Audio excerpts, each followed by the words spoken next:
আবারও আমার নতুন রেসিপিতে আপনাদের স্বাগত। আজকে আমার বাড়ির দুপুরের মেনুতে অনেক কটাই আইটেম ছিল, তার মধ্যে থেকে আমি আপনাদের মাঝে নিয়ে এসেছি চিংড়ি মাছের সবথেকে সহজ এবং ভীষণই টেস্টি একটা রেসিপি। সামনে ভাইফোঁটা, সেই উপলক্ষে অনায়াসে এই রেসিপিটাও আপনারা বাড়িতে বানিয়ে নিতে পারেন। নমস্কার, সুরভি রান্নার তরফ থেকে সকলকে স্বাগত। আমি সুরভি আবার একবার চলে এসেছি আপনাদের মাঝে আমার নতুন একটা রেসিপি। রান্নাটা করার জন্য সবার প্রথমে চিংড়ি মাছগুলো বেছে ধুয়ে ভালো করে পরিষ্কার করে নিয়েছি। এবার এর মধ্যে দিয়ে দিলাম একে একে হলুদের গুঁড়ো আর নুন। এবার নুন আর হলুদটা চিংড়ি মাছের মধ্যে ভালোভাবে মাখিয়ে নেব। আপনারা পুরো রেসিপিটা দেখার পর আপনাদের কাছে কেমন লাগলো অবশ্যই জানাবেন। আর যদি ভালো লেগে থাকে তাহলে প্লিজ যারা এখনও আমার চ্যানেলটি সাবস্ক্রাইব করেননি তারা আমার চ্যানেলটা সাবস্ক্রাইব করে পাশে থাকা বেল আইকনটা প্রেস করে দেবেন। আর অবশ্যই একটা লাইক আর কমেন্ট করে পাশে থাকার অনুরোধ রইল। এবার রান্নাটা করার জন্য গ্যাসে কড়াই বসিয়ে দিয়েছি। কড়াইটা গরম হয়ে যাওয়ার পর এখানে দিয়ে দিলাম সর্ষের তেল। তেলটা ভালো মতো গরম হয়ে গেলে এখানে এই যে নুন হলুদ মাখানো চিংড়ি মাছগুলো দিয়ে ভালো করে ভেজে নেব। এখানে কিন্তু চিংড়ি মাছগুলো একদমই লাল করে ভাজবো না, জাস্ট হালকা নেড়ে চেড়ে ভাজা হয়ে যাওয়ার পর উঠিয়ে নেব। কারণ চিংড়ি মাছ যদি বেশি ভাজা হয়ে যায় তাহলে শক্ত হয়ে যায়, তখন কিন্তু চিংড়ি মাছটা খেতে ভালো লাগে না। আর আপনাদেরকে তো বললাম সামনে ভাইফোঁটা, আর আপনার ভাই বা দাদা যদি চিংড়ি মাছ খেতে পছন্দ করে তাহলে এই রেসিপিটা তো আদর্শ রেসিপি। কারণ ওই দিন অনেক কটা রান্না করতে হয়, তার মাঝখানে যদি আপনি এই রেসিপিটা বানিয়ে নেন ভীষণ তাড়াতাড়ি হয়ে যাবে। ভীষণ সহজ রান্না এবং কম সময়ে কম উপকরণ দিয়ে। এই যে দেখুন, আপনাদের সাথে গল্প করতে করতে চিংড়ি মাছগুলো ভাজা হয়ে গেছে। এবার চিংড়ি মাছগুলো আলাদা পাত্রে তুলে নেব।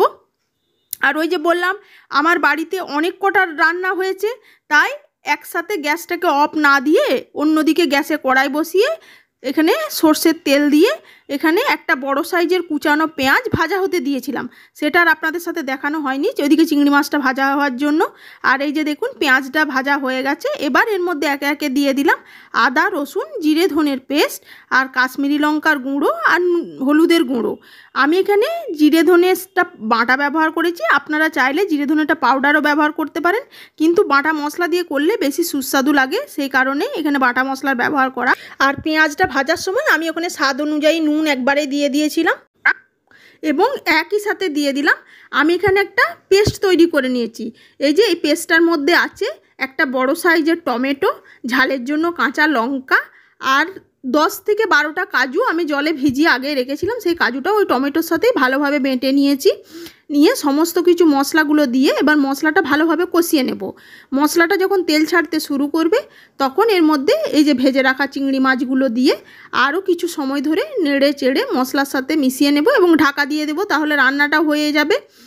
এই যে দেখুন মশলার সঙ্গে চিংড়ি মাছটা ভালোভাবে কষানো হয়ে গেছে। এবার উপর থেকে গরম মশলা পাউডার দিয়ে ভালোভাবে মিশিয়ে নিয়ে এবার এটা নামিয়ে সার্ভ করে দেব। আমি আমার আগের ভিডিওতে বাকি রান্নাগুলো সমস্ত কিছু শেয়ার করেছি, যদি দেখতে ইচ্ছা হয় চেক করে নিতে পারেন। একদম চিংড়ি মাছের রেসিপি তৈরি হয়ে গেছে। এবার জাস্ট নামিয়ে উপর থেকে ধনেপাতা কুচি ছড়িয়ে দিলাম। দেখুন তো দেখতে কতটা লোভনীয় হয়েছে এবং কত সহজে রান্নাটা হয়ে গেল। চলুন, দুপুরের ভাতটা রেডি করে নিয়েছি। বাকি রান্নাগুলো যে প্রথমেই বললাম আমার আগের ভিডিওতে পেয়ে যাবেন। আজ তাহলে এটুকুই, আবার হাজির হয়ে যাব অন্য কোনো রেসিপিতে। সবাই ভালো থাকবেন, সুস্থ থাকবেন। আর আপনারা কী ধরনের রেসিপি দেখতে চান অবশ্যই কমেন্টের মাধ্যমে জানাবেন। আজ তাহলে এটুকুই, ধন্যবাদ।